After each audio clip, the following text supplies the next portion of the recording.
মানুষ বড়ই স্বার্থপর রে, বড়ই স্বার্থপর।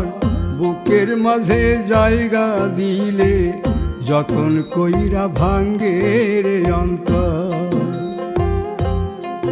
মানুষ বড়ই স্বার্থপর রে, বড়ই স্বার্থপর। বুকের মাঝে জায়গা দিলে যতন কইরা ভাঙ্গে রে অন্তর। অচিনা এক জংলা পাখি যতন কইরা বুকে রাখছি, বুকের পাজর ভাঙ্গা সে যে সাজায় অন্যের ঘর রে, সাজায় অন্যের ঘর। মানুষ বড়ই স্বার্থপর রে, বড়ই স্বার্থপর।